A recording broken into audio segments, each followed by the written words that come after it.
আল্লাহর পয়গম্বর বলেন, এ দুনিয়ার উম্মত, প্রত্যেকের ভিতরে একটা গোশতের টুকরা আছে রে। ওই গোশতের টুকরাটা যদি আপনি আমি ঠিক রাখতে পারি, আপনি আমি যদি পবিত্র রাখতে পারি, তাহলে আপনি আমার পুরা দেহটা ঠিক হয়ে যাবে।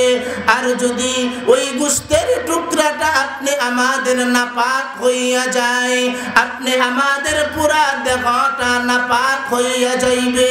সেই গোশতের টুকরাটা কি? আল্লাহর পয়গম্বর বলেন, আলা ওয়াহিয়াল কলব, সেই গোশতের টুকরাটার নাম হইল কলব। আমার ভাই, ওই গোশতের টুকরা ঠিক রেখে আপনি আমাদের সকলকে জান্নাতের মেহমান হওয়ার দরকার আছে না নাই? আওয়াজ দিয়ে বলেন, দরকার আছে না নাই? ওই গোশতের টুকরা একজন আল্লাহর ওলি ছিলেন। ওই আল্লাহর ওলি যখন সফরে যাইতেন, সফরে যাওয়ার আগে তিনি একজন সফর সঙ্গীকে সাথে করে নিতেন। যদি কোথাও আজান হয়ে যায়, মসজিদ যদি আশেপাশে না থাকে, তাহলে ওই সফর সঙ্গীকে নিয়ে তিনি জামাতের সাথে নামাজ আদায় করবেন। আল্লাহর সেই ওলি এত বড় একজন উচ্চাঙ্গের ওলি ছিলেন।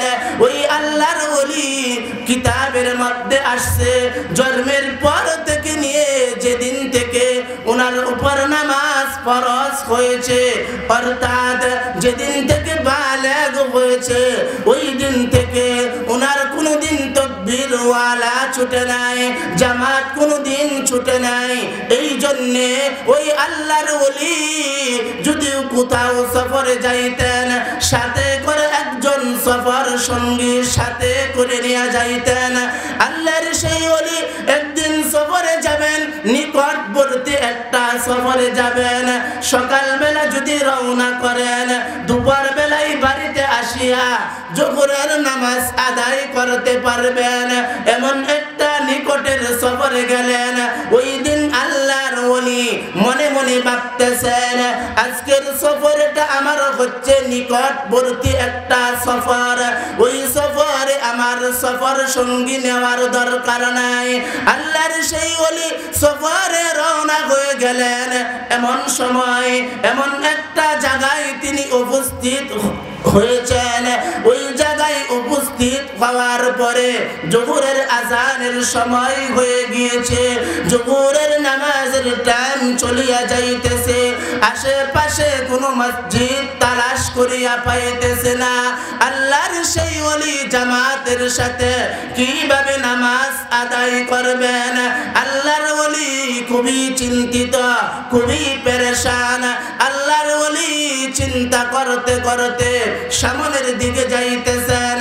যাইতে যাইতে তাকা দেখলেন বিশাল একটা সুন্দর বিল্ডিং দেখা যায়, বিশাল একটা সুন্দর বালাখানা দেখা যায়।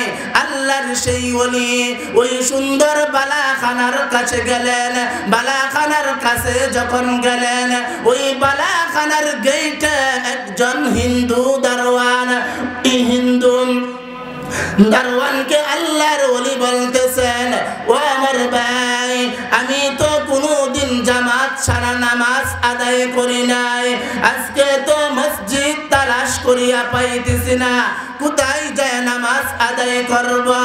তোমার এই বালাখানায় যদি আমাকে একটু জায়গা দান করো, আমি এই বালাখানার ভিতরে যায় জোহরের নামাজ আদায় করব। সুবহানাল্লাহর আওয়াজ দেন না কেন? জোরে বলেন সুবহানাল্লাহ। আল্লাহর সেই ওলি ওই বালাখানার ভিতরে ঢুকলেন। বালাখানার ভিতরে যায় জোহরের 4 রাকাত নামাজ আদায় করলেন, 4 রাকাত সুন্নাত আদায় করলেন।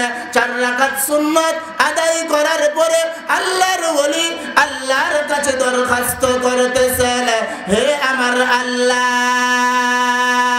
জন্মের পর থেকে নিয়ে যেদিন থেকে আমার উপর নামাজ ফরজ হয়েছে, ওই দিন থেকে কোনোদিন আমি তাকবীর ওয়ালা ছুটে নাই, আমার জামাত তরক হয় নাই। হে আমার আল্লাহ, আজকে এমন একটা জায়গায় আসলাম মসজিদের তালাশ করিয়া পাইতেছি না, মসজিদ তালাশ করিয়া পাইতেছি না, কোথায় যায় নামাজ আদায় করব। এমন একটা জায়গায় আসলাম একা একা নামাজ আদায় করতে পারবো কথা সত্য, কিন্তু আমি তো জামাতের সাথে নামাজ আদায় করতে চাই। পাশে যে হিন্দু দারোয়ান ছিল, ওই হিন্দু দারোয়ান মনে মনে বলতেছেন সারা জীবন জামাতের সাথে নামাজ আদায় করছে, আজকে জামাতের সাথে নামাজ আদায় করতে পারতেছে না বিদায় এত কান্নাকাটি করতেছেন, এত রুনাজারি করতেছেন। ওই হিন্দু দারোয়ানটা বলতেছে, হে আল্লাহর ওলি, আমি জন্মের পর থেকে নিয়ে কোনদিন আল্লাহকে আল্লাহ বলে ডাক দেই নাই। আমার ধর্ম হচ্ছে হিন্দু ধর্ম, তোমার ধর্ম হচ্ছে ইসলাম ধর্ম, আল্লাহর হুকুম তোমরা পালন করতেছ, অথচ যেই আল্লাহ আমাকে সৃষ্টি করেছেন ওই আল্লাহকে কোনদিন আল্লাহ বলে ডাক দেই নাই, ওই আল্লাহর জিকির আজগার কোনদিন করি নাই, ওই আল্লাহর ইবাদত বন্দেগী কোনদিন করি নাই, কোনদিন নামাজ আদায় করি নাই। আজকে তুমি জামাতের সাথে নামাজ আদায় করতে পারতেছ না বিদায় এত কান্নাকাটি করতেছ। হে আল্লাহর ওলি, মনে হয় আল্লাহ তোমার সাথে জামাতে নামাজ আদায় করার জন্য আমি হিন্দু মানুষটাকে আল্লাহ কবুল করেছে। আমার ভাই, ওই হিন্দু লোকটাকে আল্লাহর ওলি কালিমা পড়াইলেন, কালিমা পড়ার পরে মুসলমান বানাইলেন, মুসলমান বানানোর পরে পাক পবিত্র হওয়ার পরে আল্লাহর ওলি ওই হিন্দু লোকটাকে নিয়ে জামাতের সাথে নামাজ আদায় করিল। এজন্য আল্লাহর পয়গম্বর বলতেছেন, ইন্না ফিল জাসাদি মুদগাতান ইদা সালুহাত সালুহাল জাসাদু কুল্লুহু ওয়া ইদা ফাসাদাত ফাসাদাল জাসাদু কুল্লুহু আলা ওয়া হিয়াল কলব। এই দুনিয়ার উম্মত, তোমার ওই গোশতের টুকরাটা তুমি যদি পবিত্র করতে চাও, তোমার ওই গোশতের টুকরাটা তুমি যদি জান্নাতের মেহমান বানাইতে চাও, দুনিয়ার মধ্যে থাকাকালীন অবস্থায় 5 ওয়াক্ত নামাজ পড়ার দরকার আছে না নাই? আওয়াজ দিয়া বলেন, নামাজের দরকার আছে না নাই? পর্দা করার দরকার আছে না নাই? আপনারা আওয়াজ দেন না কেন? আওয়াজ দিবে, কারণ আমি এত চিল্লা ওয়াজ করব, মাঝে মধ্যে আপনাদের সুবহানাল্লাহ বলতে হবে, মাঝে মধ্যে ঠিক বেঠিক বলতে হবে। বলেন না কেন?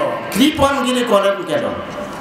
আল্লাহকে আপনাদের সাথে কৃপণগিরি করতেছেন যে তুমি সুবহানাল্লাহ কইছস না বিদায় আমি আল্লাহ তোর জবান বন্ধ করে দিলাম। এমন কৃপণগিরি কি আল্লাহ আমাদের সাথে করতেছে? করতেছে না। আল্লাহর শুকর আদায় কেন করি না? সুবহানাল্লাহ কেন বলেন না? একবার সুবহানাল্লাহ বললে জানেন, এরপরেও ফায়দাটা 1 মিনিটে বলি।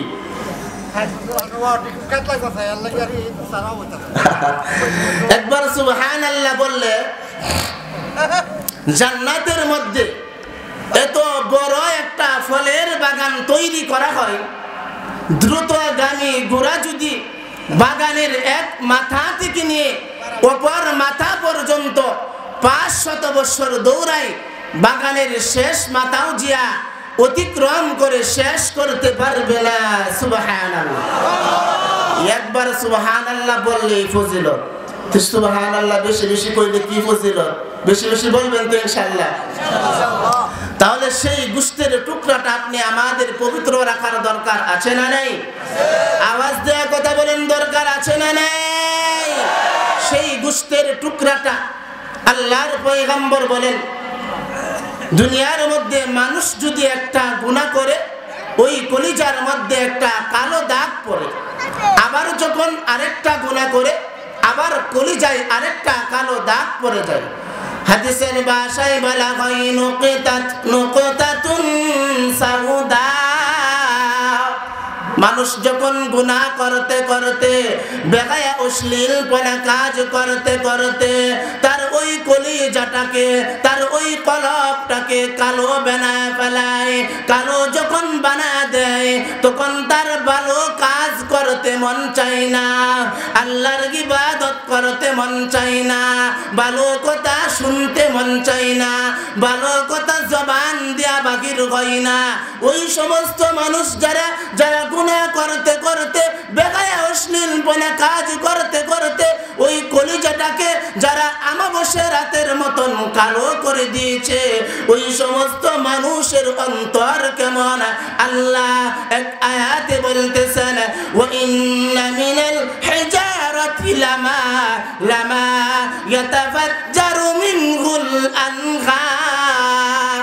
আমার ভাই আল্লাহ বলেন, এই দুনিয়ার বান্দা, এই দুনিয়ার বান্দি, মানুষ যখন গুনাহ করতে করতে বেগায়া অশ্লীলপনা করতে করতে গুনার মাত্রা বাড়ায় দেয়, তখন তার ওই কলিজাটা আমাবস্যা রাতের মতন কালো হয়ে যায়। তখন তার অন্তর নরম হয় না, গুনাহ করার পরেও তার চোখ দিয়া পানি পড়ে না, তার কলিজাটা পাথরের মতন শক্ত হয়ে যায়। এজন্যে আল্লাহর পয়গম্বর ওই সমস্ত বান্দা আর বান্দিদেরকে বলতেছেন, নুকিতাতুন নুকতাতুন সাউদা। এরা গুনাহ করতে করতে কলিজাটাকে এমন করে দিয়েছে, সেই কলবটাকে এমন অবস্থায় করে দিয়েছে, এখন তাদের ভালো কথা বলতেও মন চায় না, শুনতেও মন চায় না। এই সমস্ত মানুষের অবস্থা কেমন? পাথর থেকে পানি বাহির হয়। পাথর আল্লাহর কাছে কান্নাকাটি করে কিনা? আওয়াজ দিয়ে বলেন, পাথর আল্লাহর কাছে কান্নাকাটি করেন কিনা? আল্লাহ বলতেছেন পাথর থেকে পানি বাহির হয়, কিন্তু ওই সমস্ত গুনাহগার বান্দা আর বান্দি যারা, এদের কলব থেকে আমি আল্লাহর ভয়ে গুনাহ যে করছে, জাহান্নামের ভয়ে এদের কলিজা কাঁদে না, এদের চক্ষু থেকে পানি বাহির হয় না। আমার ভাই আসুন, হাদিস দেয়া সংক্ষিপ্ত আলোচনা করলাম। বলেছিলাম আজকে আমার আলোচনার আলোচ্য বিষয়ের পয়েন্ট হচ্ছে তিনটি। কয়টি পয়েন্ট? তিনটি। এক নাম্বার, মৌতের দিন তারিখ জানা নেই, তাহলে মরণটা আসে কিভাবে? আপনারা কি জানেন আপনার মরণ কবে হবে? আপনি কবে মরবেন, আমি কবে মরবো, আপনার বিবি কবে মরবো, আপনি কি জানেন? তাহলে মৌতের দিন তারিখ জানা নেই, তাহলে মরণটা আসে কিভাবে? এক নাম্বার পয়েন্ট। আসুন আমরা সেই এক নাম্বার পয়েন্ট নিয়ে আলোচনা করি। যেই আজরাইল আপনি আমাদের রূহটাকে বাহির করবে, স্বয়ং আজরাইলও জানে না। জানে কোন সময় জানে, আলোচনা সামনে আসবে, আলোচনা করব। যেই আজরাইল আপনি আমাদের রূহটাকে বাহির করে নিয়ে যায়, আসুন সংক্ষিপ্ত আকারে আজরাইলের পরিচয়টা আমরা জেনে নিই। যেই আজরাইল আমাদের কাছে আসবেন, আসিয়া রূহটাকে বাহির করবেন, সেই আজরাইলের পরিচয় জানার দরকার আছে না নাই? আওয়াজ দেয়া কথা বলেন, দরকার আছে না নাই? আমার ভাই আল্লাহর পয়গম্বর উপর দিকে গেলেন মেরাজ করার জন্য। ওই মেরাজ করার জন্য যখন গেলেন, আল্লাহর পয়গম্বরের সাথে 70,000 ফেরেশতার বাহিনী, ওই 70,000 ফেরেশতাদের মধ্যে আল্লাহ হযরত জিবরাইলকে কমান্ডার বানাইলেন। আল্লাহর পয়গম্বর 7 আকাশ 7 শূন্যস্থান পাড়ি দিয়ে সীমান্ত এলাকা, সেখানে সীমা দেওয়া হয়েছে বড়ই গাছ দিয়া। আমার ভাই বড়ই গাছের এক একটা পাতা হলো হাতির কানের সমান, আর বড়ই গাছের এক একটা বড়ই হলো মটকার সমান। আল্লাহর পয়গম্বর ওই 7 আকাশ 7 শূন্যস্থান পাড়ি দিয়া যখন উপরের দিকে গেলেন, উপরের দিকে যাওয়ার পরে একখান অফিস পাইলেন। আল্লাহর পয়গম্বর জিবরাইলকে বললেন, এ জিবরাইল, এই অফিসটা কার? জিবরাইল বলেন, পয়গম্বর এই অফিসটা হলো হযরত মিকাইলের। আল্লাহর পয়গম্বর আরেকটু উপরের দিকে উঠলেন, উঠার পরে আরেকখান পরিমাণ অফিস পাইলেন। আল্লাহর পয়গম্বর বলেন, এ জিবরাইল, এই অফিস টাকার? আল্লাহর পয়গম্বরকে জিবরাইল বলেন, ও পয়গম্বর, এই অফিসটা হলো হযরত ইসরাফিলের। আরেকটু উপরে উঠলেন, ওই উপরে উঠার পরে আরেকটা অফিস, ওই অফিসটা হলো হযরত জিবরাইলের অফিস। আল্লাহর পয়গম্বর ওই তিনটা অফিস পাড়ি দিয়া আবার সামান্য উপরের দিকে উঠলেন। উঠার পরে আরেকটা অফিস পাইলেন, নিচের তিনটা অফিসের চাইতে আরো অনেক বড়। আল্লাহর পয়গম্বর সেই অফিসে যাওয়ার পরে জিবরাইলকে বলেন, এ জিবরাইল, এই অফিসটা কার? আল্লাহর পয়গম্বরকে জিবরাইল বলেন, ইয়া রাসূলুল্লাহ, ইয়া হাবিবাল্লাহ, এই অফিসটা হলো মালাকুল মউত হযরত আজরাইলের। আল্লাহর পয়গম্বর বলেন, এ জিবরাইল, এই অফিসের ফাউন্ডেশন দেওয়া হয়েছে কি দিয়া? জিবরাইল বলেন, পয়গম্বর, এই অফিসের ফাউন্ডেশন দেওয়া হয়েছে 70,000 নূরের ফিলার দিয়া। আল্লাহর পয়গম্বর বলেন, এ দুনিয়ার উম্মত, আমি আজরাইলের অফিসে গেলাম। অফিসে যাওয়ার পরে আজরাইলকে দেখলাম। আজরাইলের সামনে একটা বোর্ড আছে, একটা বোর্ড আছে। ওই বোর্ডের ভিতরে পৃথিবীর শুরু থেকে নিয়ে শেষ পর্যন্ত, পৃথিবীর শুরু থেকে নিয়ে শেষ পর্যন্ত মানুষের সংখ্যা যত, ওই আজরাইলের বোর্ডে, ওই আজরাইলের বোর্ডে ওই সব মানুষের নাম ঠিকানা আছে। আল্লাহর পয়গম্বর বলেন, ও আমার সাহাবায়ে কেরাম, আমি আজরাইলকে দেখে আসলাম। আজরাইলের 4টি ডানা আছে।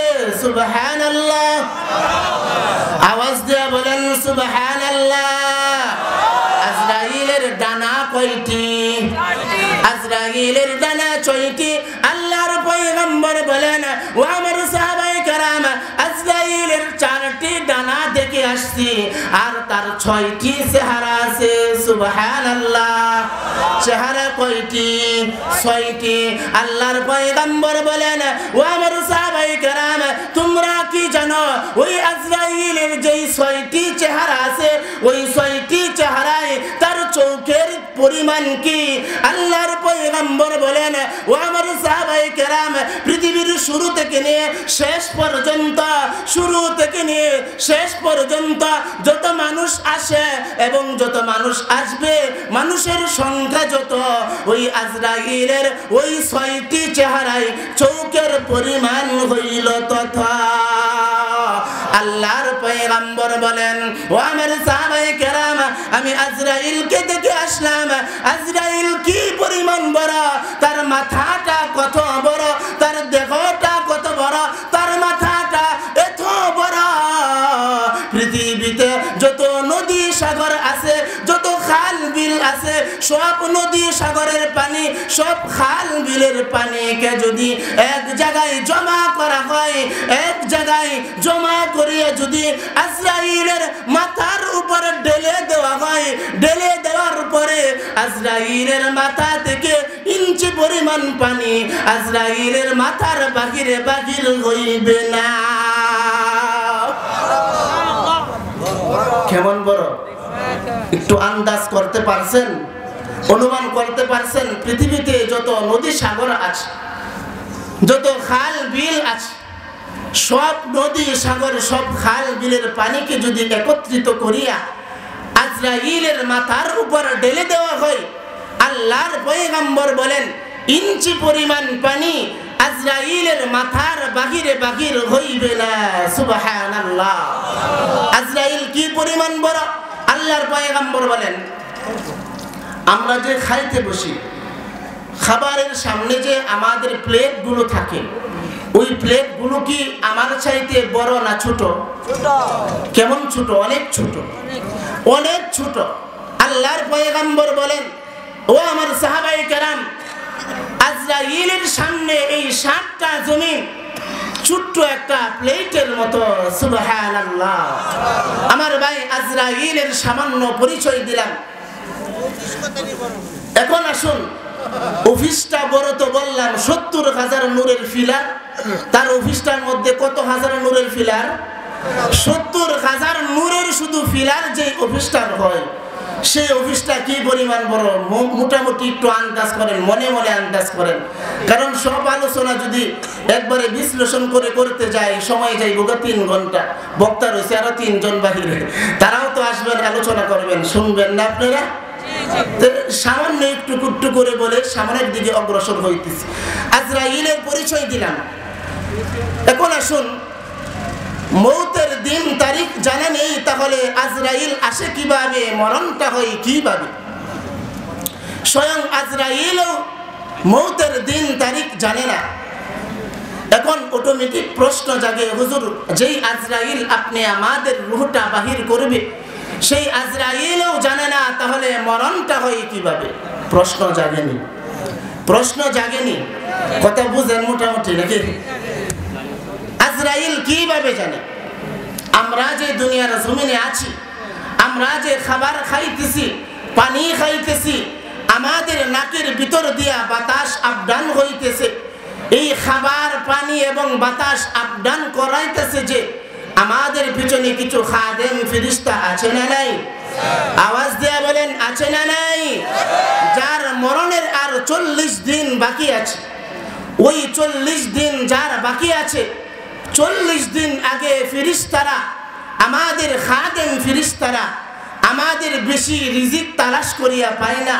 যারা রিজিকের দায়িত্ব পালন করতেছে ওরা রিজিক ঠিক মতন পায় না। যারা পানির ডাইরেক্টর, পানির খাদেম যে সমস্ত ফেরেশতারা, তারা পানি পায় না, বাতাসের ফেরেশতারা বাতাস পায় না। 39 দিন পাড়ি দেওয়ার পরে 40 নম্বর দিন যখন আসিয়া যায়, ওই 40 নম্বর দিনে আমাদের খাদেম ফেরেশতারা আজরাইলের অফিসে চলে যায়। আজরাইলের অফিসে যায় আজরাইলকে বলেন, হে মালাকুল মউত আজরাইল, তোমার বউডের ভিতরে যেই বান্দা আর নাম বান্দির নাম বাসতেছে, ওই বান্দা আর বান্দির খাদেম ফেরেশতা আমি বলছিলাম, আমি প্রতিদিন তার নিকট খাবার পৌঁছাইতাম। হে মালাকুল মউত আজরাইল, পৃথিবীর বুকে খাবারের কোনো অভাব নেই, তার চতুর্দিক দিয়ে খাবারের কোনো অভাব নাই, অথচ তার নামের খাবার বাহির করতে পারতেছি না, তার খাবারের রিজিক আর পাইতেছি না। আরেকজন ফেরেশতা বলেন, হে মালাকুল মউত আজরাইল, যেই বান্দা আর বান্দির নাম আপনার বউডের ভিতরে বাসতেছে, ওই বান্দা আর বান্দিদের বাতাস আপডান করানোর দায়িত্ব আল্লাহ আমাকে দিয়েছিলেন। তার নাকের ভিতর দিয়ে আমি বাতাস আপডান করাইতাম। হে মালাকুল মউত আজরাইল, পৃথিবীর বুকে বাতাসের কোনো অভাব নাই, হে মালাকুল মউত আজরাইল, কিন্তু তার নামের বাতাস আর পাইতেছি না। আমার ভাই আরেকজন ফেরেশতা বলেন,